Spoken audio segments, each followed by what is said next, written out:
Bon, pour ceux qui ont la force, vous pouvez vous lever avec moi.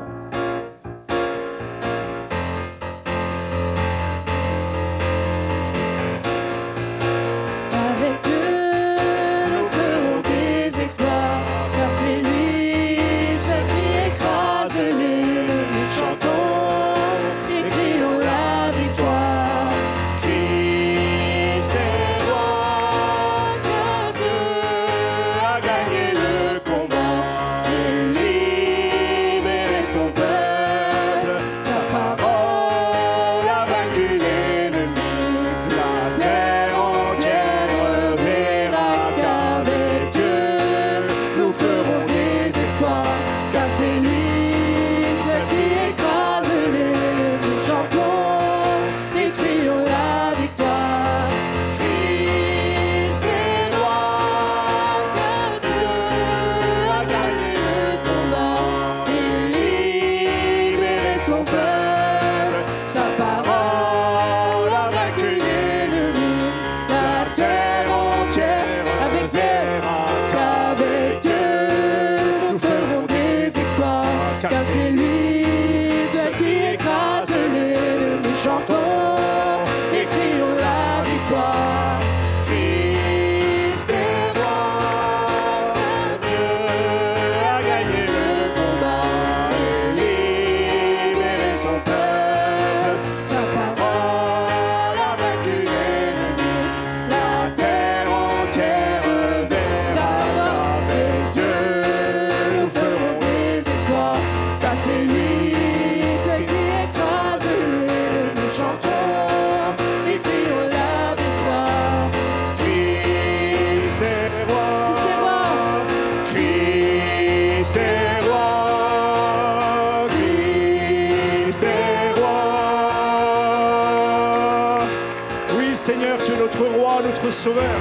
Seigneur, quelle joie de louer ton nom, quelle joie de glorifier ton nom. Éternel, fais ton entrée, Seigneur. Fais ton entrée dans ce lieu. Seigneur, nous bénissons, Seigneur, ta venue, Seigneur. Nous te glorifions et nous te bénissons parce qu'aujourd'hui encore, parmi nous, Seigneur, eh bien, règne ton esprit. Saint-Esprit, sois le bienvenu. Seigneur, nous élevons, Seigneur, eh bien, les linteaux, Seigneur, nous écartons les poteaux, Seigneur, du cœur, de nos portes, des portes de nos cœurs, Seigneur, pour, Seigneur, laisser entrer le roi de gloire. Seigneur, c'est tellement une joie de pouvoir, Seigneur, te louer en cette soirée. Seigneur, sois béni. Seigneur, je t'aime. Seigneur, je te loue. Seigneur, je te glorifie. Seigneur, merci, mon Dieu. Tu es infiniment grand. Tu es le Dieu tout-puissant. Tu es El Shaddai. Tu es celui, Seigneur, qui brille dès le matin, Seigneur, dans nos cœurs. Et nous voulons, Seigneur, ne pas rester la bouche fermée. Nous voulons déclarer au ciel et à la terre, Seigneur, que tu nous as rendus vainqueurs. Merci, Éternel. Merci, Seigneur, parce que dans nos faiblesses, tu nous donnes, Seigneur, de vivre, Seigneur, une louange, Seigneur, vivante, une louange forte, une louange, Seigneur, qui est digne de toi. Oh, à toi la gloire, à toi la puissance, à toi l'honneur. Merci, mon Dieu. Amen, Seigneur, amen. Amen. Gloire à toi, Jésus. Alléluia.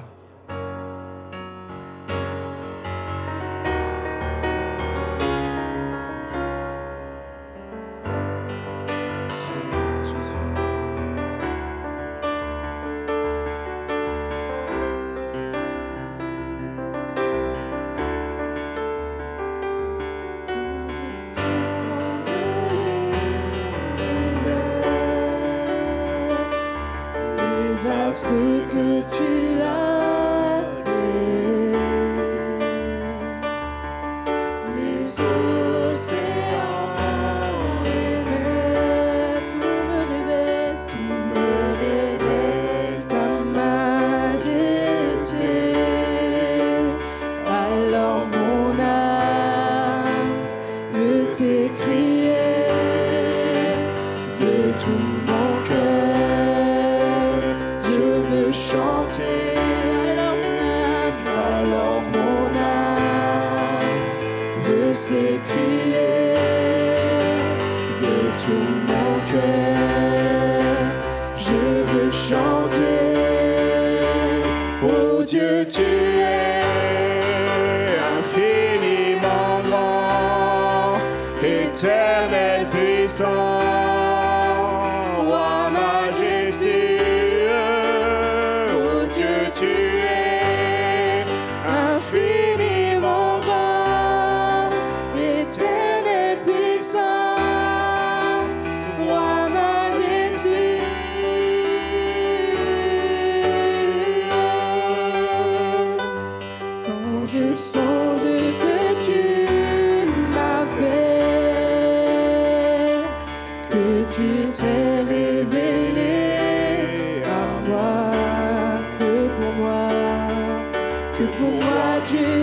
tout donner. Tout me révèle ta bonté. Alors mon âme veut s'écrier de ton cœur, de tout mon cœur. Je veux chanter. Alors mon âme veut s'écrier de tout mon cœur. Je veux chanter. Oh Dieu, tu es infiniment grand, éternel puissant, roi majestueux. Oh Dieu, tu es infiniment grand, éternel puissant, roi majestueux. Oh Dieu, tu es infiniment grand, éternel puissant, roi majestueux. Oh Dieu, tu es infiniment grand, éternel puissant, roi majestueux.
Infiniment grand, éternel puissant, roi majestueux. Oh Dieu, tu es infiniment grand, éternel puissant, roi majestueux.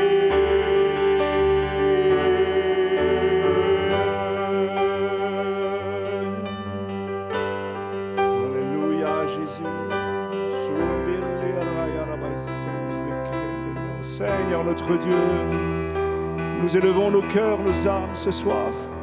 Seigneur, nous ne pouvons pas rester la bouche fermée. Seigneur, devant tant de grandeur, tant d'amour, tant de ta présence, tant de ton onction dans nos vies. Seigneur, nous sommes reconnaissants. Reconnaissants, Seigneur, de pouvoir ouvrir notre bouche, ne serait-ce que pour louer avec le cœur des anges ce soir. Nous déclarons au ciel et à la terre combien nous t'aimons, combien tu es digne, Seigneur.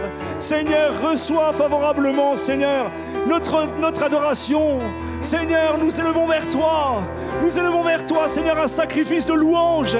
Seigneur, qu'il soit reçu comme un parfum de bonne odeur devant ton trône. Seigneur, je te loue, je te bénis, je te remercie, mon Dieu, car en toi j'ai la vie.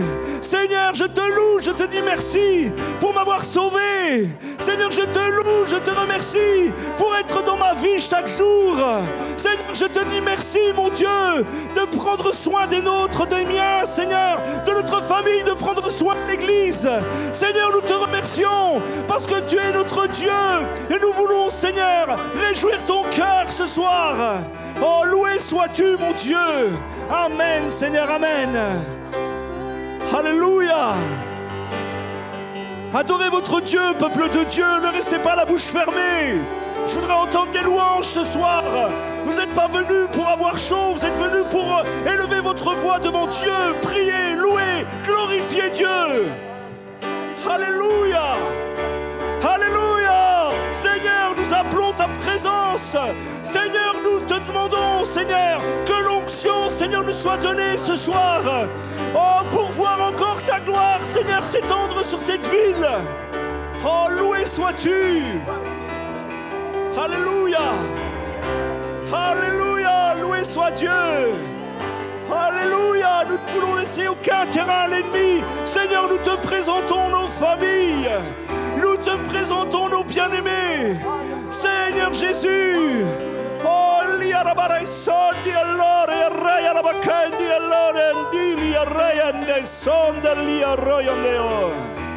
alléluia. Jésus. Jésus, tu es notre Dieu. Le Dieu des signes, des miracles et des prodiges. Que rien ne vienne, Seigneur, gâcher, Seigneur, cette communion avec toi ce soir. Oh, loué sois-tu, mon Dieu. Loué sois-tu, Jésus. Alléluia.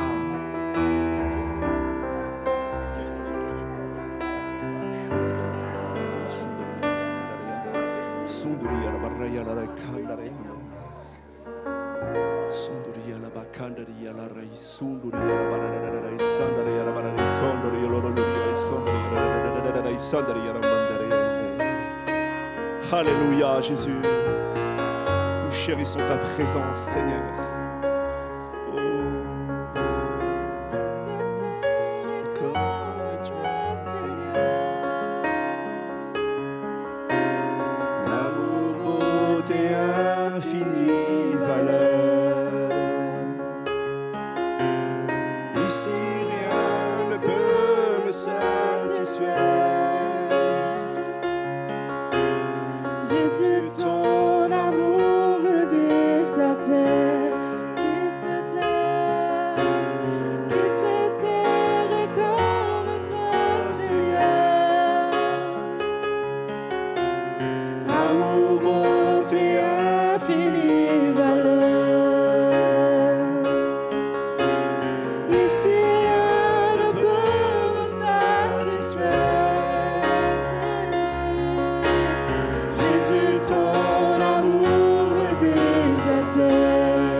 danser le ciel pour moi. Oh Jésus,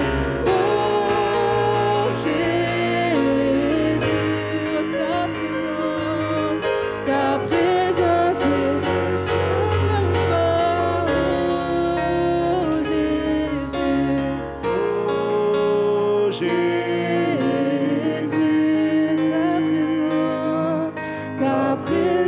est c'est le ciel pour moi.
Seigneur me montre vraiment une lumière éclatante. J'ai eu cette vision d'une lumière éclatante et combien Dieu veut nous faire, le Seigneur veut nous faire rentrer dans cette lumière pleinement. Là, le Seigneur vraiment me mettait à cœur de dire, il y a une personne, vous êtes là, vous priez avec cœur, avec force. Le Seigneur veut vous donner une autre manière d'adorer. Parce qu'en fait, vous tournez autour de votre propre personne et vous êtes toujours en train de déclarer à Dieu, rends-moi plus sainte, rends-moi plus sainte, rends-moi plus sainte. Et le Seigneur te dit, je ne peux pas faire plus que te donner le sang qui purifie de tout péché. Tu es déjà sainte. Pourquoi me demandes-tu une chose que j'ai déjà accomplie? Par contre, il me montre clairement, vous avez besoin du baptême du Saint-Esprit pour adorer en esprit et en vérité. Le Seigneur veut vous le donner. Cherchez, le Seigneur va vous le donner. Vous allez le recevoir dans un temps, peut-être vous n'allez pas vous en rendre compte, mais vous allez le recevoir. Et dans ce temps-là, le signe qui accompagnera, ça sera le parler en langue. Pour vous, ça sera le parler en langue. Cherchez ardemment. Cherchez ardemment, car le Seigneur aime ceux qui adorent en esprit et en vérité. Il y a une parole pour une autre personne. Mon enfant, je vais te donner ce que ton cœur désire. Parce que tu t'es humilié, parce que tu es venu devant mon trône et tu m'as demandé pardon. Mais toi maintenant ne lâche plus ma main. Va plus loin avec moi. Lâche-moi tout le reste. Je vois comme autour de vous, c'est comme s'il y avait des choses d'accrochées sur votre personne. Et le Seigneur te dit, mais occupe-toi de revenir à moi. Et moi, je vais te délester de tout ça. Tout ce poids qui est à l'intérieur de ton âme. Et pour que vous sachiez que c'est à vous que ça s'adresse, vous êtes en train de penser à une situation dans votre famille. Et le Seigneur n'est pas en train de vous dire ça. Il est en train de vous dire, je veux que tu reviennes à moi. Puisque tu es revenu à moi dans la repentance, alors maintenant viens à moi pour les temps de communion, les temps d'intimité avec moi. Et dans ces temps-là, je te donnerai tes réponses. Ce que ton cœur attend, c'est juste le résultat du fait que tu viendras prendre du temps avec moi. Le Seigneur veut vraiment bénir votre vie ce soir et recevez cette parole comme étant une parole de force. Mais vous avez bien fait. Vous avez bien fait de retourner vers le trône de Dieu. Et il y a une autre parole qui s'adresse à une autre personne et le Seigneur te dit, mon enfant, tu ne vas pas pouvoir rester dans un état d'adolescence toute ta vie. Il va falloir maintenant passer sur l'autre rivage. Je t'attends sur le rivage de la maturité. Tu tournes en rond, le moindre problème qui te tombe dessus, le premier réflexe c'est de t'abattre. Pourquoi tu ne cries pas à moi, te dit le Seigneur? Pourquoi n'es-tu pas venu au trône? Crois-tu que je suis un petit Dieu? Je t'ai sauvé et je suis capable de tout. Et le Seigneur dit, vous attendez de vos frères et sœurs de livrer le combat pour vous. Sauf que maintenant tu as compris que c'est dans la prière et dans la présence de Dieu que les miracles arrivent. Alors le Seigneur te dit ce soir, va devant mon trône. Va me demander la délivrance, va me demander la bénédiction pour ta famille. Va, apprends à me parler. Et arrête de réfléchir, crois. Crois que je vais agir.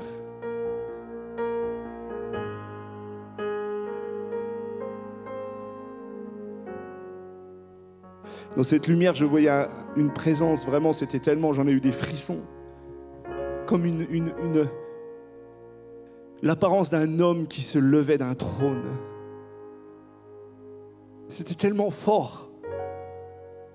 Tellement fort. Le Seigneur est vraiment notre Dieu. Apprenons à le craindre et à le respecter. Seigneur, je prie pour moi-même, je te demande pardon, Père. Quand je minimise, Seigneur, la grandeur du Dieu que j'ai. Pardon pour toute faute, toute trahison, tout ce qui a pu être posé dans ma vie. Seigneur, m'appelle vraiment à vous parler, Église de Christ. C'est un moment de repentance. Ne pensez ni à vos fils, ni à vos maris, ni à vos femmes. Pensez à vous-même. Que chacun pense à lui-même. Le Seigneur est un grand Dieu. Le Seigneur s'attend, parce qu'il nous a sauvés, à avoir des personnes auxquelles il peut jeter le regard et qu'il n'ait pas à rougir. Vraiment, c'est un message ce soir. Tu as détruit ton âme. Ça s'adresse à une seule personne. Tu as détruit ton âme et tu pleures. Et tu voudrais que je reconstruise. Mais je te laisse dans la fosse parce qu'il faut que tu comprennes qu'on ne joue pas avec ma sainteté. Arrête de jouer. Tu as décidé de pécher. Plie le genou. Quand tu rentreras chez toi, plie le genou, implore-moi, demande pardon, car je vais venir et je vais transformer toute chose. Mais tant que tu restes dans cet état-là, tu ne recevras rien. Parce que je ne peux embrasser le péché, te dit le Seigneur.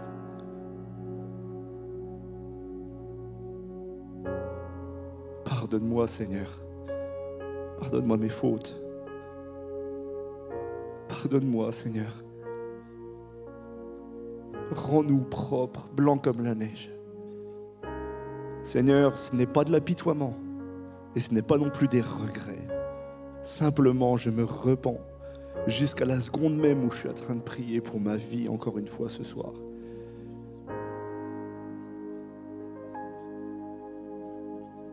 Merci Seigneur.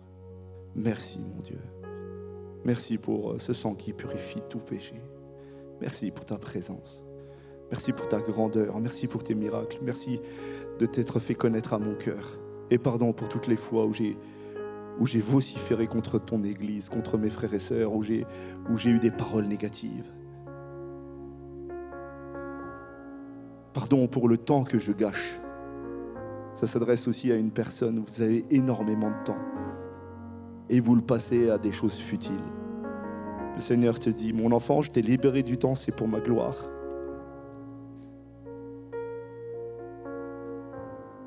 Pardon aussi, Seigneur, quand j'étais trop vite, Seigneur, à discuter sur un sujet ou sur un autre. Pardon, Seigneur, quand j'ai parlé à droite ou à gauche de mon frère, de ma sœur, Seigneur. Pardon pour des paroles si légères. Et merci parce que tu éloignes mon péché, Seigneur. Comme l'Orient est éloigné de l'Occident, Seigneur, tu le dis dans ta parole. Merci pour le Dieu que tu es. Merci de ne pas t'attarder sur nos faiblesses. Et merci pour l'alliance que tu as fait avec nous, Seigneur Jésus. Merci, Père. Amen. Amen.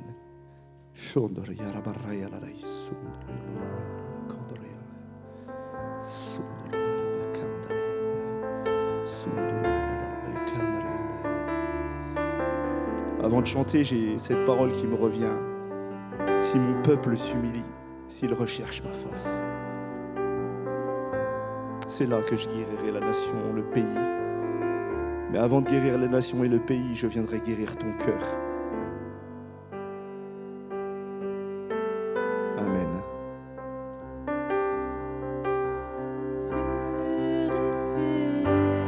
Mon cœur, rends-moi aussi pur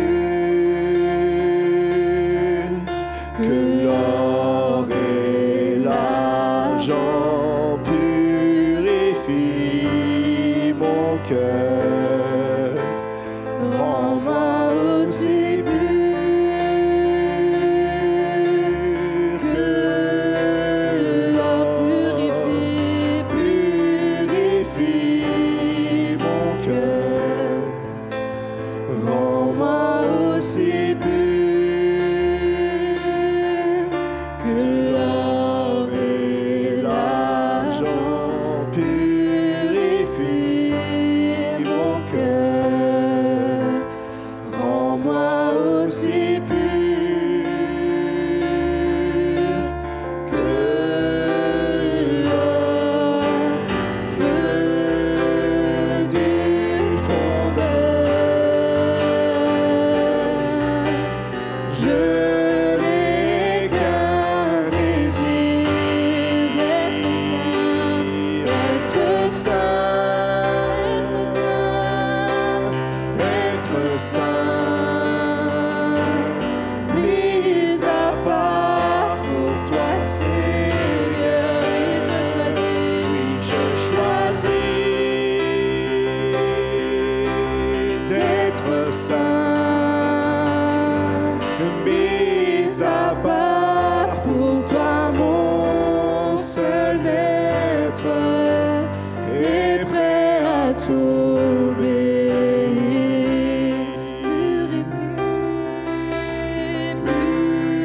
Purifie mon cœur. Rends-moi aussi pur que l'or et l'argent purifie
Seigneur, merci parce que tu nous sanctifies, tu nous laves, tu nous rends purs devant ton trône par ton sang qui a coulé à la croix. Seigneur, que ces paroles, Seigneur, pour moi, soient tes vraies paroles. Seigneur, je vais être prêt à t'obéir. Seigneur, reprends-moi quand, Seigneur, je marche sur une mauvaise voie, Seigneur. Mais, Seigneur, merci pour la joie et la paix qui accompagnent, Seigneur, ta personne, que tu as mis en nous. Et à toi toute la gloire, Jésus. Amen. Amen. Gloire à Dieu. Gloire à Dieu. Vous allez bien? Bon, ben, bienvenue Emmanuela, c'est ça? Bienvenue. Soyez la bienvenue. Hein. C'est la première fois que vous êtes là. Que le Seigneur vous bénisse richement. Alors, juste quelques informations avant que le prédicateur de feu monte sur l'estrade. Donc demain, il y a des travaux. Réjouissant, n'est-ce pas? Pour ceux qui veulent venir. Donc je serai là vers 8h30, 9h, comme d'habitude. Et puis prions pour le summer camp. Le temps de jeunesse arrive. Et que vraiment ce soit un temps d'onction, un temps de... peut-être de renouvellement aussi pour certains jeunes qui portent aussi et qui servent Dieu avec fougue et avec force. Pour toutes les équipes aussi, parce que bon, tout ça c'est de la logistique. Voilà, que tout se passe bien. Hein. On peut très vite, ça peut être compliqué. Hein. On a fait un barbecue, on a vu que dès le vendredi, voilà, il y a eu des fois des petits désagréments, mais le Seigneur est bon. Et dans ces événements-là, on voit combien Dieu touche. Et je voudrais vraiment vous dire merci à tous. Alors il y a peu de monde le mercredi, mais je le redis le dimanche de toute façon. Mais à tous ceux qui servent d'une manière ou d'une autre. En tout cas, soyez renouvelés et que le Seigneur vous bénisse. Juste une petite chose, on a notre sœur Virginie, son papa qui s'appelle Georges, est à l'hôpital, hein, Virginie de Rancourt. Et je suis passé le voir hier, ça allait pas très très bien. On a prié, le taux d'oxygène est remonté à 94 aujourd'hui. C'est quelqu'un qui a des problèmes de poumons. Voilà, il est tout maigre, tout malade. Et il a peut-être 75 ans, je crois, quelque chose comme ça, 76 ans. Et voilà, je vous soumets le sujet de prière, juste pour en rajouter un de plus dans votre liste. Voilà, et que le Seigneur vraiment bénisse cette famille et que Dieu soit souverain dans cette histoire. Amen. Soyez bénis.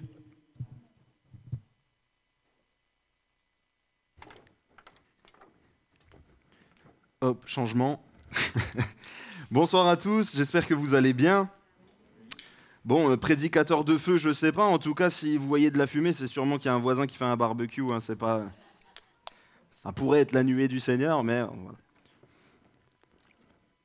Bon, je vais vous raconter un petit peu ce qui s'est passé pour moi cette semaine, parce que ça m'a fait, du coup, le Seigneur m'a mis à cœur le message de ce soir par rapport à mon travail, vu que je travaille dans un collège, et là, donc, c'était le moment du brevet, le moment de savoir si chaque troisième avait son affectation ou pas, et ça m'a ramené, moi, à des années en arrière, au moment où je devais choisir mon orientation, etc. Et je me suis dit, c'est vrai que sur cette terre, nous choisissons nous-mêmes plus ou moins en fonction des circonstances, mais on essaye de choisir notre voie nous-mêmes, on essaye de choisir par où on va aller nous-mêmes. Et on le voit dès le moment de l'école où on vous dit, alors qu'est-ce que tu veux faire plus tard? Alors on choisit, on s'oriente, on écoute les conseils. Et donc, on a des voies d'orientation, c'est comme ça que ça s'appelle.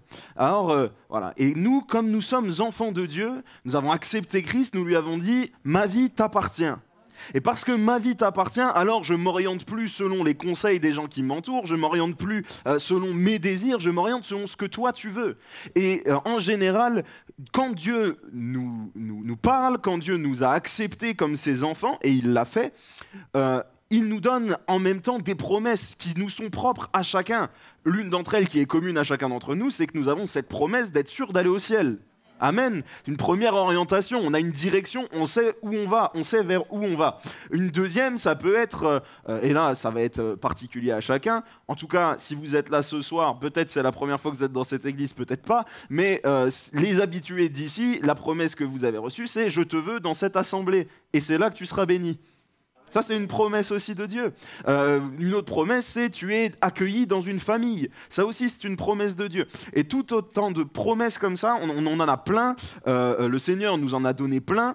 Et toutes ces promesses nous poussent, nous, à nous orienter dans ce que nous sommes pour Dieu et dans ce que nous faisons pour Dieu. Les deux en même temps. On avait au collège cette année un dispositif qui s'appelle Parcours Avenir pour les troisièmes. Et pendant ce moment-là, c'est là qu'on les faisait chercher un stage. Et j'ai jamais vu autant d'élèves de troisième raconter la même chose dans une lettre de motivation. Je suis motivé, dynamique, prêt à rejoindre votre entreprise, à l'écoute, etc., etc. Bien entendu, tout ça n'était qu'une vaste blague, puisqu'on les connaît. Mais en tout cas, je les ai jamais vus autant être sérieux, prendre la chose au sérieux que quand on leur a parlé de leur avenir, quand on leur a parlé de ce qui allait venir. Et c'est la même chose, nous, quand on est avec Dieu. On reçoit des promesses, on a en vue quelque chose, on veut s'orienter en fonction des promesses que Dieu nous donne. Et parce qu'on a ces promesses-là, alors nous-mêmes, on commence à dire à Dieu, Seigneur, tu vois cette promesse, si tu m'aides à atteindre ça, alors je serai comme ci, je serai comme ça. Et on n'est jamais autant motivé, autant enclin à faire des vœux que quand on veut s'orienter selon les promesses de Dieu. Je ne sais pas pour vous, mais moi, j'ai déjà marchandé comme ça avec Dieu dans mon cœur. Je ne sais pas si c'est bien de dire ça comme ça, mais de dire, mais Seigneur, tu vois cette promesse, j'aimerais tellement la voir s'accomplir. Je vais plus me mettre à prier, je vais plus me mettre à lire ma Bible, je vais plus me mettre à évangéliser, je vais faire plus, je vais être plus comme ci, plus comme ça. Et finalement, nos vœux ne conditionnent pas la promesse de Dieu. Au contraire, la promesse de Dieu est certaine, peu importe notre attitude, peu importe qui nous sommes, elle est certaine à condition que nous obéissions, évidemment. Mais l'obéissance étant là, comment est-ce que tu veux obéir plus à Dieu qu'à 100% ? Une fois que tu obéis à 100%, tu obéis à 100%. Une fois que tu es là où il te veut, tu as obéi à 100%. Une fois que tu t'orientes selon ce que lui t'a dit, alors tu es dans l'obéissance à 100%. Alors la promesse est certaine. Il n'y a pas besoin de rajouter des vœux par-dessus. Vous comprenez ce que je veux dire ? 1 Corinthiens 1,20 nous dit « Car pour ce qui concerne toutes les promesses de Dieu, c'est en lui qu'est le oui. C'est pourquoi encore l'amen par lui est prononcé par nous à la gloire de Dieu. » Toutes les promesses de Dieu sont certaines. Tout ce qui concerne les promesses, pour ce qui concerne toutes les promesses de Dieu. C'est lui qui a le mot final sur si une promesse s'accomplit ou ne s'accomplit pas. À partir de ce moment-là, pourquoi est-ce que je vais me casser la tête à essayer d'être dans un moule, dans une case, pour pouvoir correspondre aux critères pour répondre à la promesse de Dieu ? Non, si Dieu m'a donné une promesse, il me l'a donnée à moi personnellement, je sais ce que j'ai à faire pour Dieu, je sais qui je dois être pour Dieu pour que cette promesse s'accomplisse. Amen ? C'est un peu flou là pour l'instant, je vois des regards. Mais ça va venir. On va parler des promesses de Dieu parce que je crois que trop souvent, les chrétiens sont abattus au moindre coup, découragés au moindre coup parce qu'ils n'ont pas saisi les promesses que Dieu leur a données. C'est des promesses qui sont pour nous, normalement, un carburant pour notre foi, un carburant pour notre vie de foi sur cette terre, pour nous faire avancer. Si tu t'accroches aux promesses de Dieu, alors les épreuves, oui, elles sont là, oui, il faut les traverser, et oui, c'est difficile, mais on sait où on va, on s'oriente selon la bonne boussole. Amen. On va parler donc de Jacob qui, dans la parole, a reçu tout un tas de promesses et a fait également des vœux. Et on va voir à quel point est-ce que sa vie a été conditionnée, orientée selon ces différentes promesses qui lui ont été faites. Parce que cet homme a eu une vie tellement particulière. C'est tellement difficile des fois à comprendre à quel point Dieu l'a béni, à quel point il est un exemple, il est le père fondateur, un des pères fondateurs de la nation d'Israël. C'est lui qui est le père des 12 tribus, c'est lui voilà, il est au commencement de tellement de choses. Dieu l'a tellement béni et en même temps, à quel point son cœur, ses désirs se mêlent, se mélangent, forcent un petit peu des fois la porte, alors que Dieu simplement voulait le bénir de la meilleure manière possible. On va prendre ensemble déjà le contexte de sa naissance. Rien que dans sa venue au monde, rien que dans le contexte dans lequel il a grandi, il y a déjà tout un tas de promesses, tout un tas de choses à en tirer. Genèse 25, verset 21, et on va lire jusqu'au verset 26. Isaac implora l'Éternel pour sa femme, car elle était stérile. Et l'Éternel l'exauça. Rebecca, sa femme, devint enceinte. Les enfants se heurtaient dans son sein, et elle dit, « S'il en est ainsi, pourquoi suis-je enceinte ?» Elle alla consulter l'Éternel, et l'Éternel lui dit, « 2 nations sont dans ton ventre, et 2 peuples se sépareront au sortir de tes entrailles. Un de ces peuples sera plus fort que l'autre, et le plus grand sera assujetti au plus petit. » Les jours où elle devait accoucher s'accomplirent, et voici, il y avait 2 jumeaux dans son ventre. Le premier sortit entièrement roux, comme un manteau de poil, et on lui donna le nom d'Ésaü. Ensuite sortit son frère, dont la main tenait le talon d'Ésaü, et on lui donna le nom de Jacob. Isaac était âgé de 60 ans lorsqu'ils naquirent. Voilà. La naissance au sens propre et au sens figuré d'Israël. Non? Oui? Israël, donc c'est le nom que Dieu redonnera à Jacob par la suite, on en parlera tout à l'heure, mais dans un premier temps, on a la naissance de 2 enfants. Et j'aimerais dire déjà dans un premier temps que la bénédiction n'est pas que Jacob. Ésaü aussi est une bénédiction pour Rebecca et Isaac, qui attendent des enfants depuis, Isaac au moins depuis 60 ans. Trop souvent, on a l'impression que Ésaü, c'est une brute épaisse, c'est quelqu'un que Dieu a rejeté. D'ailleurs, c'est écrit dans la parole, j'ai aimé Jacob et j'ai rejeté Ésaü. Mais ça, c'est par la suite, au commencement, au moment où Dieu fait ce miracle, parce qu'il fait un miracle de guérison, il fait un miracle de restauration. Les 2 sont une bénédiction pour Rebecca et pour Isaac. Amen. Ne soyons pas trop rapides, trop hâtifs dans comment nous considérons les choses. C'est pas parce qu'un de tes enfants, c'est pas parce qu'un membre de ta famille est plus rebelle qu'un autre que c'est pour autant quelqu'un à rejeter. Il est pour toi une bénédiction. Si Dieu te l'a confié, alors il te l'a confié pour que tu l'orientes correctement, justement. Et une des premières promesses déjà qu'on peut saisir ici pour nous personnellement, c'est que Dieu veut nous guérir, veut nous restaurer. Dieu va manifester ici sa main dans la vie des parents. On a ici donc cette promesse de guérison à saisir. Pourquoi je dis ça? Parce que j'ai l'impression que plus ça vient, moins les chrétiens ne veulent tester Dieu dans ce domaine-là. Ou alors ils veulent le tester, mais que le Dieu des grandes guérisons. C'est le Dieu qui guérit les cancers, qui guérit je ne sais plus quoi, enfin je ne sais pas trop quoi, mais par contre le Dieu qui guérit mon rhume, le Dieu qui guérit mon arthrose, le Dieu qui guérit en fait les petits bobos qui nous enquiquinent tout le temps, avec lesquels on peut très bien survivre, mais Dieu veut les guérir quand même. Et trop souvent, j'ai l'impression qu'on s'accommode de la maladie comme de quelque chose avec lequel on peut vivre. C'est pas grave, ça m'embête un peu, mais j'en suis pas à un point fatidique où j'ai besoin de la prière. Mais si, on a besoin de la prière. Si, ma foi a besoin d'expérimenter la guérison. Ma foi a besoin d'expérimenter le secours de Dieu. Et c'est une promesse que je dois acquérir pour moi, que je dois saisir pour moi. J'avais fait il y a de ça quelques années, puisque ce message-là est un message qui date de 2019, hein, donc voilà, je l'ai retravaillé un peu. Mais on avait fait un New Way à l'époque, un thème qui était le miraculeux de Dieu et la médecine. Je ne crois pas que Dieu soit contre la médecine, bien au contraire, c'est lui qui nous a donné l'intelligence, c'est lui qui a donné l'intelligence aux médecins, et on croit que la médecine peut guérir et guérit. Amen. Gloire à Dieu pour ça. Maintenant, est-ce que toi, tu as déjà vécu une guérison? Je crois que tous les chrétiens doivent faire cette expérience au moins une fois. Doivent faire l'expérience de... alors, je ne vous souhaite pas d'être malade, c'est pas ce que je dis, mais évidemment, pour être guéri, il faut bien être malade au départ. Ça me paraît logique. Hein, tous les chrétiens qui vous disent un chrétien ne peut pas être malade, si un chrétien ne peut pas être malade, comment Dieu guérit? Hein, voilà, ça n'a pas de sens. Maintenant, en ce qui concerne la puissance de Dieu pour nous, en ce qui concerne les promesses de Dieu pour nous, saisissons simplement ce que Dieu veut nous donner. La guérison, qu'elle soit une guérison d'âme, qu'elle soit une guérison du corps, c'est une guérison que Dieu veut opérer, que Dieu veut nous donner à chacun. Excusez-moi, mais J'ai du mal, moi, avec toutes ces théories sur la relation d'aide qui n'en finit plus et on continue et on va voir un tel et on parle de nos problèmes et puis on va voir un autre et on parle de nos problèmes et on parle et on parle et on parle et on parle et en final on fait que parler et on ne croit plus au Dieu qui est capable de restaurer toute chose du jour au lendemain. Je crois que Dieu est capable de restaurer du jour au lendemain, que ce soit physiquement, que ce soit dans l'âme, spirituellement.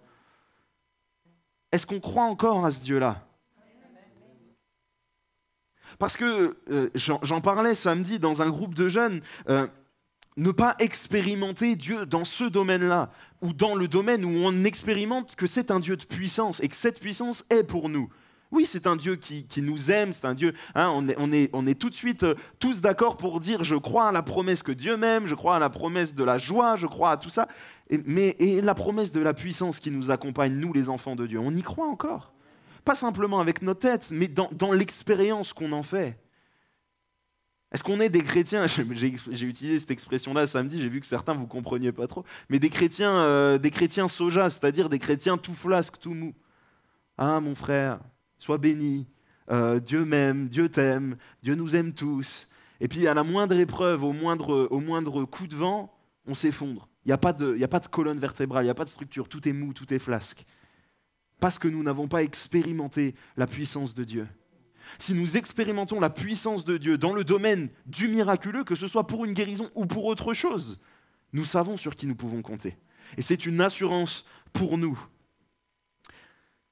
Maintenant, est-ce que peut-être ce qui nous fait défaut dans ce domaine, ce n'est pas le fait d'avoir peur d'avoir la foi ? Ça fait peur d'avoir la foi, non ? Avoir la foi, ça implique qu'on ne sait pas à quelle sauce on va être mangé. On ne sait pas si Dieu va répondre ou pas. Ça, c'est la grande question. Ah, mais si je prie et que Dieu ne répond pas, c'est pas ton problème. Dieu t'a pas demandé d'avoir la foi sur courant alternatif. Quand il appuie sur le bouton, tu as la foi. Quand il appuie plus, tu n'as plus la foi. S'il répond, tu as la foi. S'il appuie pas, tu n'as pas la foi. Non, on a la foi tout le temps. Mais Dieu répond selon sa volonté. Maintenant, est-ce que nous vivons ce domaine de lâcher prise, de laisser Dieu être au contrôle de nos vies, de laisser Dieu nous orienter ? Une des promesses qu'il nous a données dans Marc 16, 17 et 18, c'est que ces miracles et ces signes nous accompagnent tous. Pas que ceux qui prêchent, pas que ceux qui annoncent. Évidemment, ce sont des signes qui accompagnent ceux qui croient pour le témoignage. Voici les miracles qui accompagneront ceux qui auront cru. En mon nom, ils chasseront les démons, ils parleront de nouvelles langues, ils saisiront des serpents, s'ils boivent quelques breuvages mortels, il ne leur fera point de mal, ils imposeront les mains aux malades et les malades seront guéris. C'est des signes qui nous accompagnent. Qu'est-ce que j'ai dit, une bêtise ? Qui croient, ouais. Bon, c'est des choses qui arrivent. Il y en a qui croient, il y en a qui croivent. Vous, choisissez votre clan. Ceux qui croient, évidemment. Hein, voilà. Mais c'est surtout des signes et des miracles qui nous accompagnent pour le témoignage. Oui, ça nous est utile pour nous dans nos vies personnelles, parce que Dieu nous aime et Dieu veut nous libérer, Dieu veut nous guérir, Dieu veut nous restaurer, pas de problème. Mais si Dieu fait tout ça juste pour te guérir, te restaurer et que tu sois bien chez toi dans ton canapé, ça n'a aucun intérêt.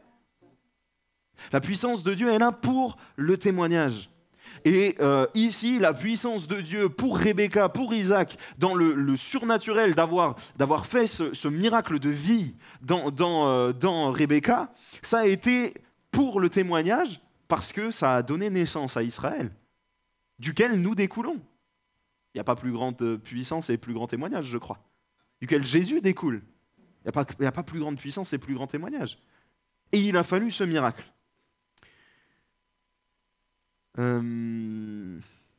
Bon, ça je vais passer parce qu'on est un peu à la bourre. Oui, non mais j'ai des choses à dire. On a les circonstances ici qui nous poussent, qui poussent Rebecca à chercher la face de Dieu, à chercher la promesse de Dieu, à chercher ce qui ne va pas. On voit dans le verset de départ, elle dit « mais je suis enceinte, il y a quelque chose qui ne se passe pas bien, je vais aller consulter Dieu ». Est-ce que des fois tu as reçu une promesse de Dieu, tu commences à voir le miraculeux de Dieu se mettre en place dans ta vie, puis d'un seul coup il y a plein de circonstances, il y a plein de choses, il y a plein de résistances, tu te demandes mais Seigneur tu m'as vraiment béni, tu m'as vraiment parlé, parce que je ne comprends pas, ça avance pas comme sur des roulettes. Et ici, Rebecca, c'est un peu ce qui se passe. Dieu l'a bénie, elle est enceinte, elle a ses 2 jumeaux. Bon, je ne sais pas s'il y en a d'entre vous qui ont eu la bénédiction d'avoir des jumeaux à mettre au monde, mais ça ne doit pas être de tout repos. Et apparemment, ce que la Bible nous dit, c'est que c'était une grossesse compliquée pour Rebecca. Donc elle va simplement chercher la face de Dieu. « Seigneur, est-ce que tu m'as vraiment béni ?» Et la réponse de Dieu se fait sans attendre. Il dit, oui, je t'ai béni, 2 nations sont dans ton ventre, Genèse 25, verset 23, oui. 2 nations sont dans ton ventre et 2 peuples se sépareront au sortir de tes entrailles. Un de ces peuples sera plus fort que l'autre et le plus grand sera assujetti au plus petit. Des fois, dans nos vies, Dieu permet des circonstances, Dieu permet des résistances alors qu'il nous a bénis, alors que nous sommes dans la bonne direction, alors que nous nous sommes orientés selon la promesse qu'il nous avait donnée. Dieu permet des circonstances pour nous pousser à chercher sa face afin qu'il nous révèle la précision de ce qu'il veut pour nous. Ici, Dieu va donner la précision de ce qu'il veut pour la vie des deux enfants qu'elle aura à élever. Et Dieu lui parle clairement. Il lui donne la destinée des 2. Il lui donne les promesses pour les 2. Et d'ailleurs, chacun d'entre nous, on pourrait avoir ce cœur de se dire, pour chacun, Seigneur, qu'est-ce que tu veux pour moi? Quel est ton projet pour moi? Mais souvent, on n'est pas prêt à entendre la réponse. Parce qu'ici, la réponse de Dieu, en tant que mère, ça doit être déchirant. L'aîné va se retrouver assujetti au plus petit. Dieu semble changer les choses. Dieu est-il juste? Pourtant, ça paraît injuste pour Ésaü. Dieu est-il juste? Mais je crois que c'est dans ces moments-là, dans les moments où on ne comprend pas, que notre obéissance relève du domaine de la foi. C'est dans les moments où on ne comprend pas la promesse de Dieu, où on ne comprend pas la direction de Dieu, ce qui se passe dans nos vies, on ne le comprend pas. Parce qu'on ne le comprend pas, alors on n'a pas à remettre en question la direction à prendre. On a à obéir et à croire simplement que c'est ce que Dieu veut pour nous. Seigneur, je t'aime, je t'ai choisi. Tu sais ce qui est bon pour moi, je m'oriente d'après ta voie, d'après ta volonté, même si ça ne me fait pas plaisir. Je disais dans l'étude de samedi dernier, Dieu n'est pas un Dieu plaisir. Dieu est un Dieu qui nous aime, Dieu est un Dieu qui nous console, qui nous exhorte, qui nous enseigne, qui nous reprend, mais ce n'est pas un Dieu qui est là pour nous faire plaisir. Je vous laisse méditer là-dessus. La promesse qui est sur la vie de Jacob est un plan qui va diviser le couple des parents. Parce que le couple des parents n'ont pas compris la portée de ce que Dieu allait faire. On va prendre la suite. Déjà, dans le nom donné aux enfants, on voit comme quelque chose on voit comme s'ils essayaient de faire une sorte de réparation quelque part. Par rapport à la promesse de Dieu, comme quelque chose comme si on n'acceptait pas ce que Dieu allait faire. Genèse 25, versets 25 et 26. Le premier sortit entièrement roux, comme un manteau de poil, et on lui donna le nom d'Ésaü. Ensuite sortit son frère, dont la main tenait le talon d'Ésaü, et on lui donna le nom de Jacob. Isaac était âgé de 60 ans lorsqu'ils naquirent. Voilà une promesse. Mais cette fois-ci, ce n'est pas une promesse de Dieu, c'est une promesse des parents. Quelque chose qui va conditionner la vie des 2. Ésaü, voilà, on l'a nommé d'après son aspect. Ésaü, donc le pelage roux, etc. Maintenant, Jacob, le fait qu'il tienne le talon, alors dans ce temps-là, tenir le talon, c'était synonyme de fourberie. Voilà, si on attaquait le talon de quelqu'un, c'était synonyme de quelque chose, d'une tromperie, d'une supercherie. Et d'ailleurs, Jacob veut dire saisir par le talon, tromper, supplanter. La signification même de son nom est en train de témoigner que les parents n'avaient pas accepté la promesse de Dieu sur la vie de Jacob. Parce que pour eux, ce que Jacob allait vivre, c'était du domaine de la tromperie, de supplanter son frère. Il prenait quelque chose qui ne lui revenait pas.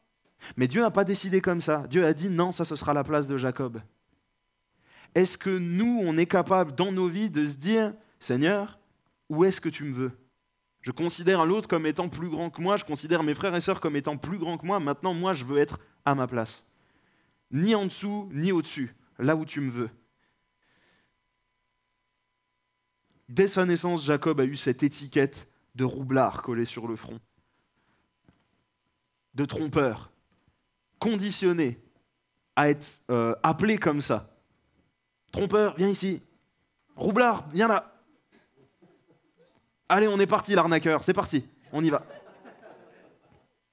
Ah, c'est pas terrible pour grandir, il y a mieux comme image de soi. Lisez l'éducation, la pédagogie moderne, on est très loin de, on est très loin de ce qui se fait aujourd'hui dans l'estime de l'enfant, la construction de soi, l'image de soi.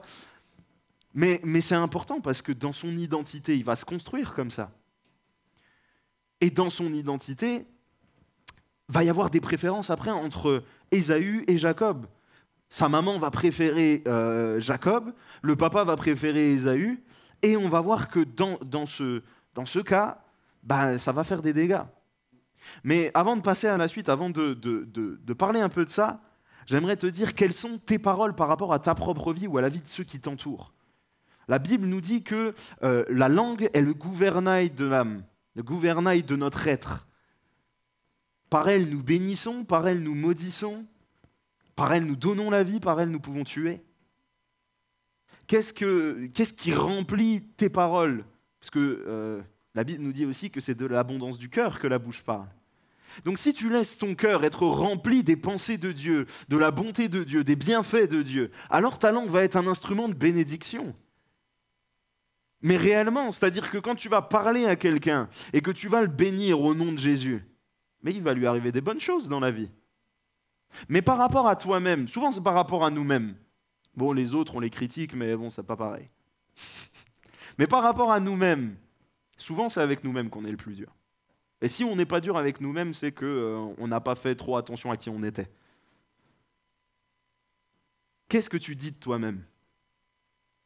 Est-ce que tu considères toujours que tu es quelqu'un qui est un incapable, qui n'a pas de valeur, qui ne mérite pas la grâce que tu as, qui est comme Jacob? Tout le monde m'a appelé toujours trompeur, arnaqueur, alors c'est ce que je suis. Attention, parce que en fonction de ce que nous disons, nous nous lions nous-mêmes. La Bible nous dit que tout ce que vous lirez sur la terre sera lié au ciel. Et trop de fois, on ne considère pas à quel point nos paroles nous entravent nous-mêmes, nous empêchent d'aller plus loin nous-mêmes, nous bloquent nous-mêmes. Je vous ai déjà raconté à quel point moi j'ai été impacté, ne serait-ce que dans mon corps, par rapport à une maladie, par rapport à un faux témoignage que j'avais prononcé. Je vivais des trucs pas trop cool au collège et j'avais pas envie d'y aller. Donc parce que j'avais pas envie d'y aller, j'avais dit que je faisais des vertiges à mes parents. J'avais inventé une maladie. J'inventais un truc de plus en plus grave, parce que bon, le mal au ventre, ça va bien 5 minutes, mais au bout d'un moment, on voit la supercherie. Donc j'avais dit, voilà, je fais des vertiges. Mais j'en faisais pas, c'était un mensonge. Sauf que plus ça allait, plus la date pour retourner à l'école approchait, plus je m'étais dit, on va y devoir y retourner, mince. Et donc je continuais dans ce mensonge-là, puis j'en ai vraiment fait un. Alors qu'à la base, j'avais rien du tout. Puis 2, puis 3. Et c'est compliqué après. Lié par le mensonge que moi j'avais professé sur ma propre vie. J'ai dû demander pardon à Dieu pour ça. Sur le moment, je ne l'ai pas réalisé, ça, que je m'étais lié moi-même, mais des années après, je m'en suis rendu compte. Frères et sœurs, qu'est-ce que tu as déclaré de ta vie? Qu'est-ce que tu as déclaré de ta vie à toi? C'est important. Mais Dieu nous libère. Amen. On va parler des 2 jumeaux. 2 enfants qui vont grandir différemment, qui vont suivre des voies différentes. On va lire ensemble Genèse 25, versets 27 à 34, donc la suite. Ces enfants grandirent. Ésaü devint un habile chasseur, un homme des champs, mais Jacob fut un homme tranquille qui restait sous les tentes. Isaac aimait Ésaü parce qu'il mangeait du gibier, et Rebecca aimait Jacob. Je pense que Isaac, il était un peu comme mon père. Vous voyez, on aime manger du gibier, sanglier. Vous avez goûté le sanglier au barbecue? Excellent.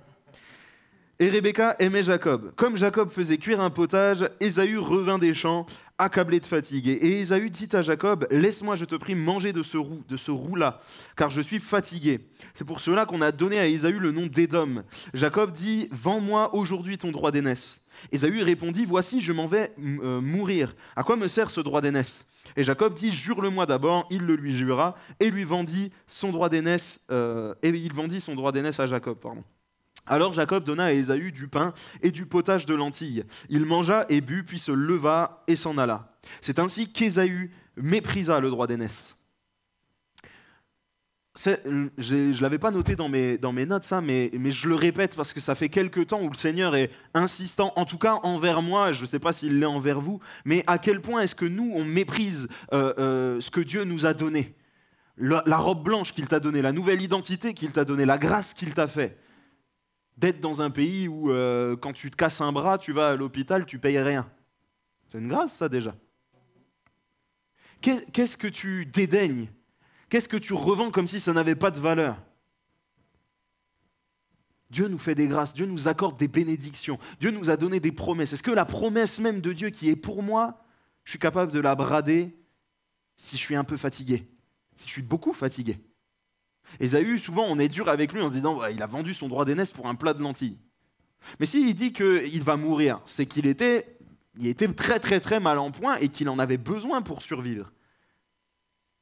Est-ce qu'aujourd'hui, si ta survie physique dépend du fait que tu renies la foi, que tu renies la grâce qui t'a été faite, est-ce que tu vas le faire ? C'est un choix qui est dur, c'est un choix qui est difficile. Mais finalement, devant Dieu, devant l'éternité, quelques années en plus sur cette terre, contre l'éternité, ça lui semble comme un plat de lentilles, quelque chose de dérisoire. Est-ce que tu méprises la grâce que Dieu t'a faite ? Et la différence, elle est nette entre Jacob et Ésaü, ne serait-ce que dans leur identité. Je vous ai dit, voilà, Ésaü, on a un peu le stéréotype du... aujourd'hui, on aime bien ces termes-là. Le mâle alpha. Ouais, il est viril, poilu, il va à la chasse, il va au champ, il travaille, il est musclé, il est aimé de son père. Et on a Jacob qui est un peu plus frêle, à la maison, à faire à manger, dans les jupes de maman.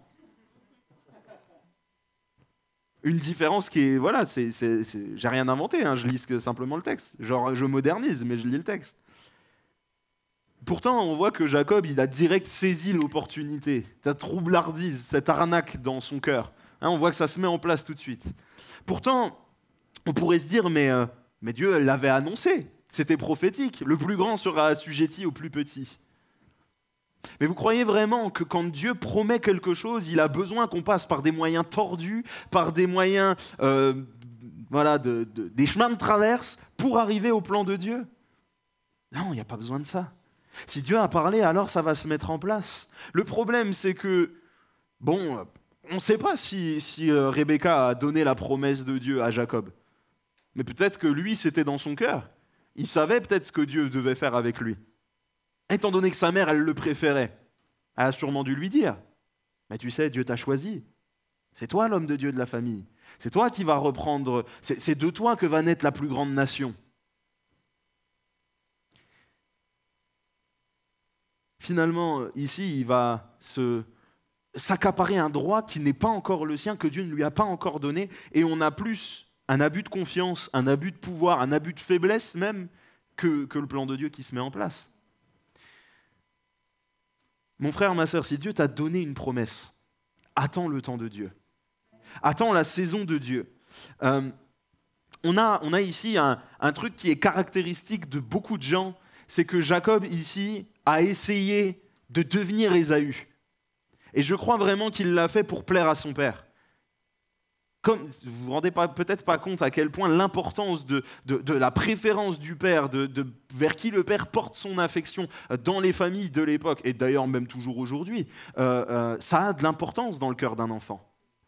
S'il sent qu'on fait des différences comme ça, il va être blessé. Et le réflexe de quelqu'un de blessé, c'est de blesser en retour.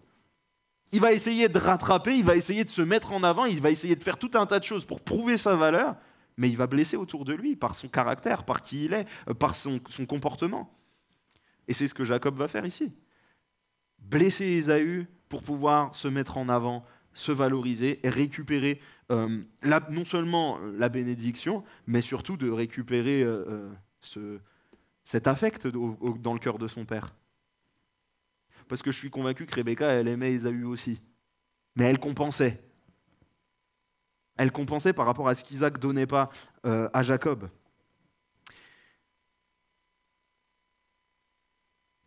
Le problème, c'est que quand on est en avance par rapport à ce que Dieu veut pour nous. Alors on va l'impliquer, puisqu'on le connaît de loin, on va l'impliquer dans nos magouilles. C'est ce qu'il va faire juste après quand il va récupérer la bénédiction. Il y avait 2 choses à récupérer pour l'aîné dans une famille. Il y avait le droit d'aînesse, qui était donc l'héritage, ce qu'on pourrait appeler les biens, etc. Et puis il y avait la bénédiction du père, l'héritage spirituel quelque part. Et il va également récupérer ça auprès d'Isaac. Genèse 27, versets 19 et 20 nous dit « Jacob répondit à son père, « Je suis Ésaü, ton fils aîné, j'ai fait ce que tu m'as dit, lève-toi, je te prie, assieds-toi et mange de mon gibier. » Oui, c'est ça. « Lève-toi, je te prie, assieds-toi et mange de mon gibier, afin que mon âme me bénisse. » Que ton âme me bénisse, pardon. Isaac dit à son fils « Et quoi ? Tu en as déjà trouvé, mon fils ?» Et Jacob répondit, « C'est que l'Éternel, ton Dieu, l'a fait venir devant moi. » Alors, je resitue le contexte, c'est un peu flou peut-être pour ceux qui ne connaissent pas l'histoire, mais en gros, pour récupérer la bénédiction, parce qu'Isaac sentait qu'il allait mourir, il a dit à Ésaü, « Écoute, je vais te bénir avant de mourir, va me chercher un chevreau, que tu auras chassé toi-même, un gibier que tu auras chassé toi-même, tu me le prépares, tu fais le plat que j'aime bien, et puis au moment où je le mange, voilà, je prie, je te donne la bénédiction, voilà, c'est pour toi. » Rebecca, qui a entendu ça, va chercher son fils, lui dit « Écoute, il va donner la bénédiction, viens, je t'incite, viens avec moi, j'ai déjà préparé ce qu'il te faut, tu fais le plat avec moi le temps que ton frère est à la chasse, voilà, ça va aller vite, tac, tu fais ça, et c'est toi qui récupères la bénédiction. » Et il se fait passer pour son frère auprès d'Isaac pour récupérer cette bénédiction-là. Le problème, c'est qu'encore une fois, il va blesser son frère, non seulement dans le fait de lui avoir volé quelque chose. Bon, quand on se sent trahi, c'est jamais agréable, mais surtout parce que derrière, je vous invite à lire la bénédiction qui est réservée à Ésaü, ça va le briser complètement. Et Jacob va se créer lui-même son conflit, son problème, parce qu'il n'a pas attendu. La conséquence de son impatience, ça va être la haine de son frère en réalité. Genèse 27, versets 39 à 40, Isaac, son père, répondit et lui dit « Voici, ta demeure sera privée de la graisse de la terre et de la rosée du ciel d'en haut. Tu vivras de ton épée et tu seras asservi à ton frère. Mais en errant librement ça et là, tu briseras son joug de dessus ton cou. » Bon, la promesse n'est pas terrible. Hein. La bénédiction qu'il récupère est vraiment pas ouf, quoi. Il y a mieux. Le problème, c'est que selon qui est autour de nous, selon qui nous écoutons, selon ce qui nous oriente. Si je garde mes yeux fixés sur la promesse de Dieu et que je connais le Dieu qui m'a fait cette promesse, alors je sais que c'est lui qui va la mettre en place. C'est pour ça que j'ai été insistant tout à l'heure sur le fait d'avoir expérimenté Dieu, de la puissance de Dieu, de connaître qui il est réellement. Mais si on t'a dit « Ouais, mais moi, on a prophétisé sur moi que je serais serviteur de Dieu », ça veut tout dire et rien dire. Mais moi, on a prophétisé sur moi que je serais, je sais pas moi, responsable de je sais pas quoi. Des fois, on fait des titres à rallonge. Bishop, archbishop, pasteur, enseignant, apôtre. Des fois, les gars, ils ont 5 ministères directement, alors qu'ils connaissent pas la Bible. Désolé, j'ai glissé. Mais moi, ce que je veux dire, c'est ça, c'est qui est celui qui a ton oreille, ton écoute. Vers qui est-ce que tu poses tes regards? Est-ce que tu poses tes regards sur le Dieu de la promesse, sur celui qui te fait les promesses? Ou est-ce que tu te laisses gonfler les oreilles par ceux qui sont autour de toi, qui finalement te veulent peut-être du bien humainement, mais spirituellement te veulent pas du bien du tout, et font une œuvre de destruction? Parce que c'est ce qui se passe avec Ésaü, c'est une œuvre de destruction. Tu as blessé quelqu'un, tu as détruit quelqu'un pour ton ambition personnelle. Mais c'est ma promesse, c'est mon appel. C'est ce que Dieu veut pour moi. T'es sûr que c'est ce que Dieu veut pour toi? C'est peut-être ce que Dieu veut pour toi, mais c'est pas comme ça qu'il voulait que ça se passe.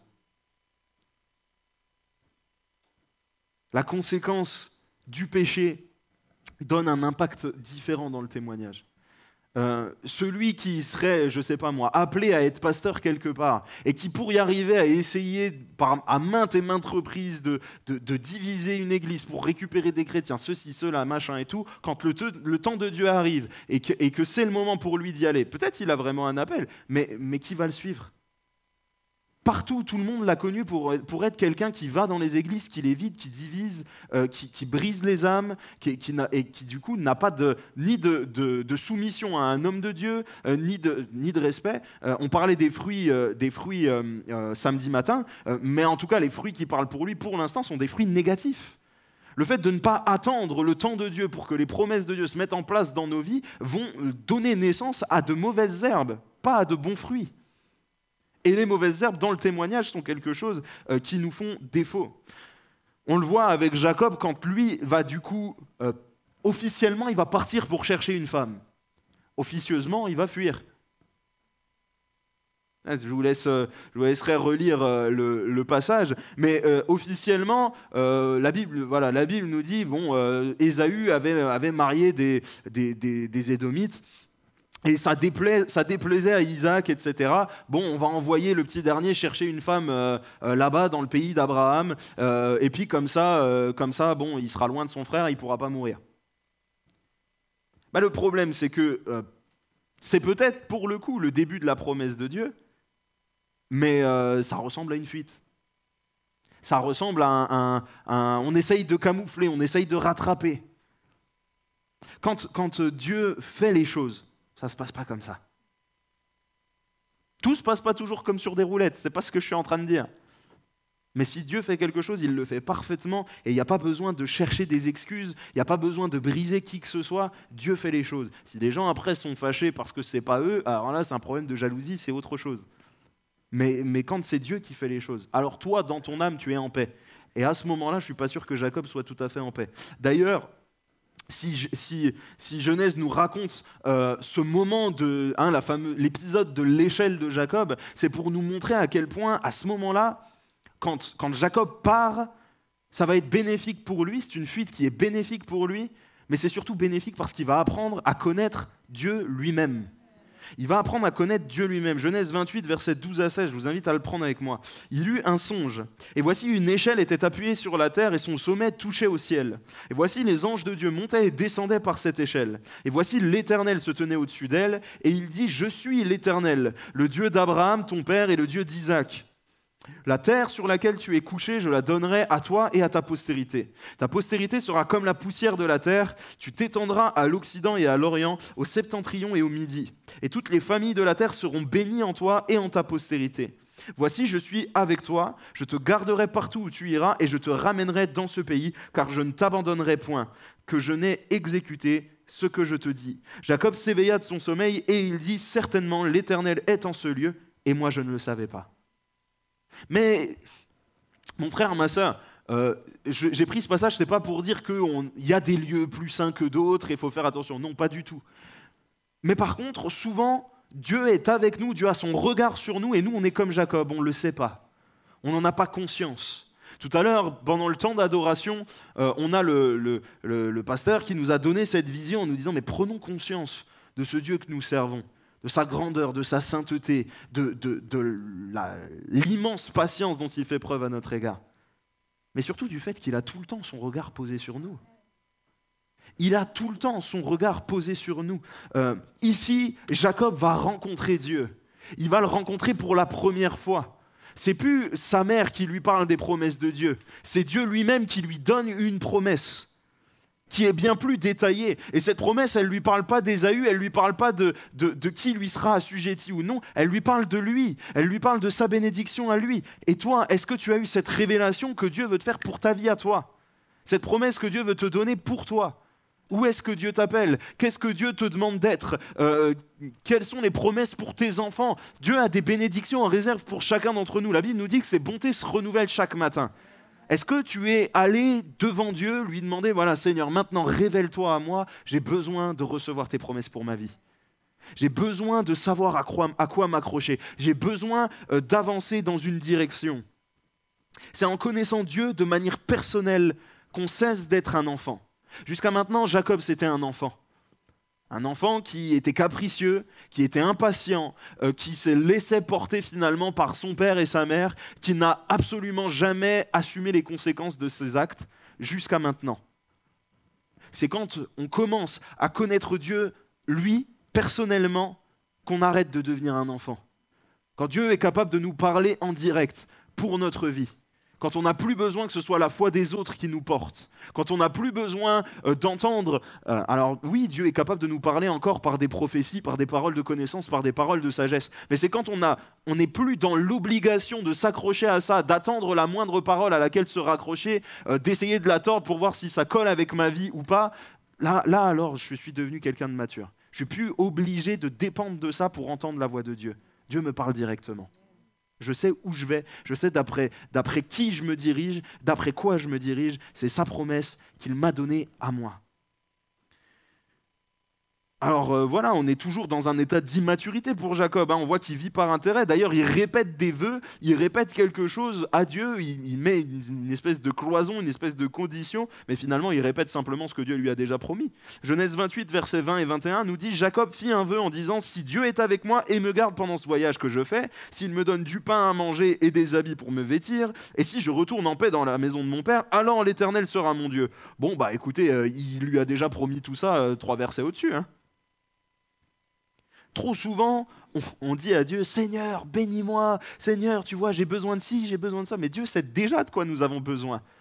Oui, alors oui, nous, avec nos cœurs, on a besoin d'intercéder, on a besoin de prier, c'est bien de faire connaître nos sujets à Dieu, il faut le faire. Mais Dieu a son regard sur nous. Dieu a son regard sur nous, il prend soin de nous, c'est lui qui nous fait aller là où nous avons besoin d'aller, c'est lui qui suscite ce dont nous avons besoin tous les jours. Et le dernier temps de la vie de Jacob, en tout cas le dernier temps de sa formation, je vais dire, avant de devenir Israël réellement, c'est un temps de réforme intérieure.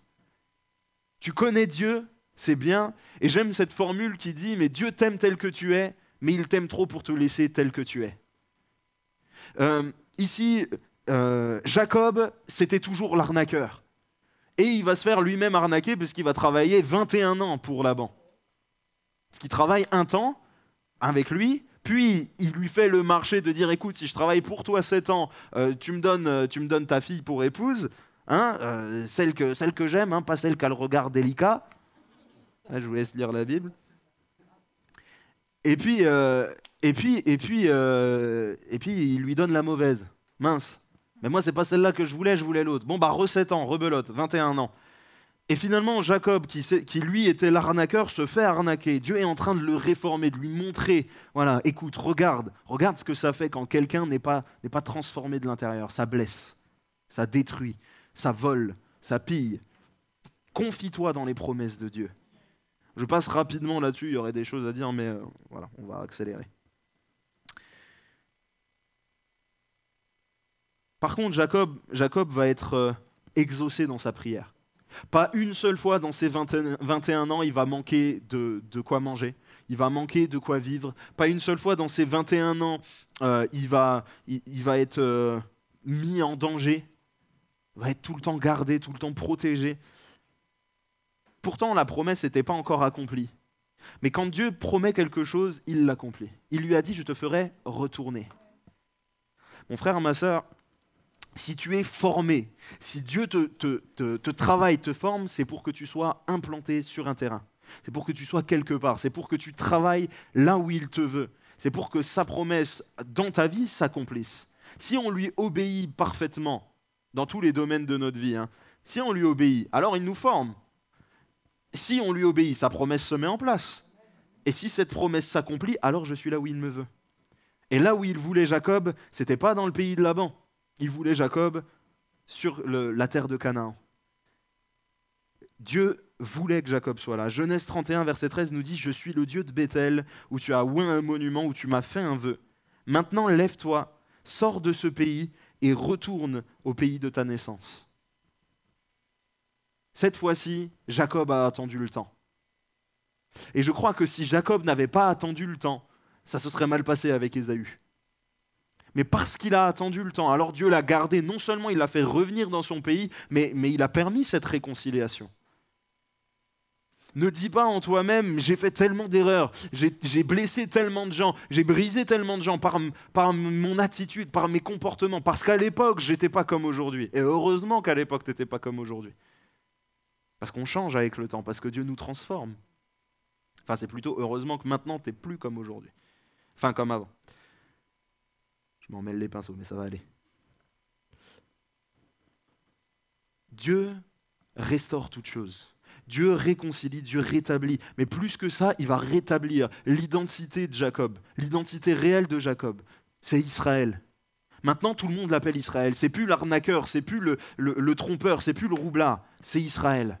Genèse 32, verset 28 dit « Il dit encore, ton nom ne sera plus Jacob, mais tu seras appelé Israël, car tu as lutté avec Dieu et avec des hommes, et tu as été vainqueur. » Au moment où toi, tu as décidé de dire à Dieu, « Dieu, je te donne ma vie, transforme-moi, j'ai besoin de ton sang, j'ai besoin de ta grâce », tu es né de nouveau. Et c'est cette image qu'on a là. Jacob va naître de nouveau, une nouvelle identité, une nouvelle personne. Ne dis pas, mais je suis trop petit, trop faible, j'ai fait trop de mal dans ma vie pour que Dieu m'aime. Délie-toi de tes propres paroles et rentre pleinement dans l'identité que Dieu a pour toi. Maintenant, tu as été vainqueur. Dieu t'a donné la victoire, tu as été vainqueur. Ce que nous devons saisir à travers la vie de Jacob, c'est que non seulement les promesses de Dieu nous sont destinées à nous, mais qu'elles s'accomplissent. Est-ce que tu as reçu la promesse de Dieu pour ta vie ? Comme je le disais dans l'introduction, ne serait-ce que la promesse que tu as ta place au ciel avec nous. Moi, j'ai reçu cette promesse-là. La promesse que je vais le voir agir. La promesse qu'il est avec moi tous les jours jusqu'à la fin du monde. Une autre promesse, par exemple, dans Jean 14, verset 27, « Je vous laisse la paix, je vous donne ma paix, je ne vous donne pas comme le monde donne, que votre cœur ne se trouble pas et ne s'alarme pas. » Il y a tellement de promesses pour nous. Est-ce que nous les saisissons ? Est-ce que nous nous les approprions ? Parce que le Dieu qui nous les donne, ce n'est pas le Dieu de l'église où je vais le dimanche matin, ce n'est pas le Dieu du pasteur, ce n'est pas le Dieu des frères et des sœurs qui m'accompagnent tous les jours, c'est mon Dieu à moi. C'est le Dieu que moi je connais, c'est le Dieu qui me connaît, c'est le Dieu qui a son regard sur moi. Si tu es là ce soir et que tu as besoin que Dieu vienne et te fasse prendre conscience de toutes les promesses qu'il a pour toi, je t'invite maintenant à baisser ta tête, à fermer les yeux, on va prier un instant. Peut-être que tu as besoin de découvrir Dieu comme étant ton Dieu, comme étant celui qui t'aime, comme étant celui qui a pris sur lui ton péché, qui a pris sur lui ce qui a été tordu dans ta vie, qui a pris sur lui-même ce que toi-même tu as déclaré sur ta vie. Seigneur, nous te remettons, Seigneur, nos cœurs, nos vies. En cet instant, nous te demandons maintenant, Jésus, de nous donner, Seigneur, ces promesses qui nous sont propres à chacun, ces promesses que tu déclares dans ta parole, ces promesses qui accompagnent nos vies, selon lesquelles nous voulons nous orienter pour t'obéir parfaitement, pour être là où tu nous veux. Seigneur, je te demande maintenant, Seigneur mon Dieu, de les révéler au cœur de chacun. Mais plus encore, Seigneur mon Dieu, nous voulons te découvrir ou te redécouvrir comme notre Dieu personnel, comme ce Dieu que nous aimons tant, comme ce Dieu qui a son regard posé sur nous tous les jours de notre vie. Seigneur mon Dieu, prends toute la place dans nos cœurs. Prends toute la place dans nos cœurs. Au-delà des promesses, au-delà des bénédictions, c'est d'après ta voix que nous voulons nous orienter. C'est là où tu nous veux que nous voulons être. Seigneur, dépose en nous ta paix, dépose en nous ta joie, dépose en nous ton amour. Restaure nos identités, restaure nos âmes. Que nous puissions être témoins de ta puissance. Que nous puissions, Seigneur Jésus, l'expérimenter, non seulement pour nous, mais pour témoigner de qui tu es. Seigneur, tu n'as pas changé et je crois encore que tu fais, Seigneur, de nous un peuple fort, Seigneur mon Dieu. Non pas parce que nous sommes meilleurs que les autres, mais parce que nous t'avons comme Dieu, comme notre Dieu personnel, comme notre Père, comme notre ami, comme notre Roi. Seigneur, accomplis tes promesses envers nous, Jésus. Amen. Amen.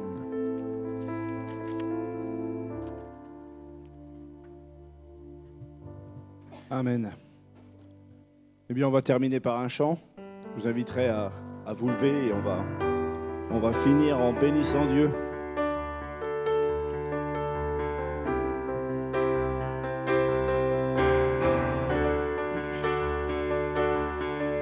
Je sonde l'univers, les astres que tu as créés, les océans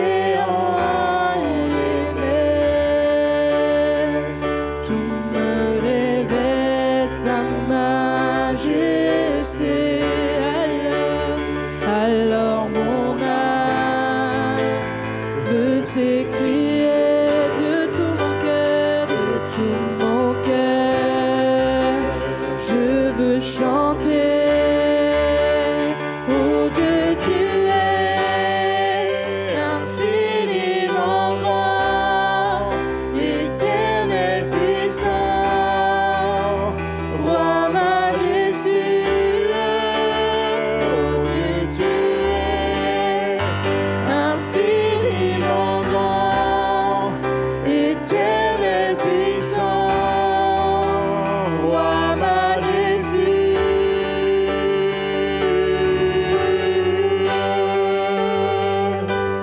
Quand je songe que tu m'as fait, que tu t'es révélé à moi, que pour moi tu as tout donné. Tout me révèle ta bonté. Alors mon âme veut s'écrier de tout mon cœur. Je veux chanter. Alors mon âme veut s'écrier de tout mon cœur. Je veux chanter. Oh Dieu, tu es infiniment grand, éternel puissant, roi majestueux. Oh Dieu, tu es infiniment grand, éternel puissant, roi majestueux. Oh Dieu, tu es infiniment grand, éternel puissant, roi majestueux. Oh Dieu, tu es infiniment grand, éternel puissant, roi majestueux.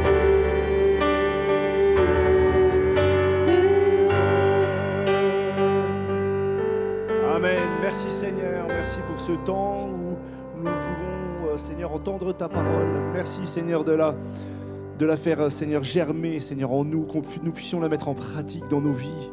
À toi la gloire, la puissance et l'honneur. Amen.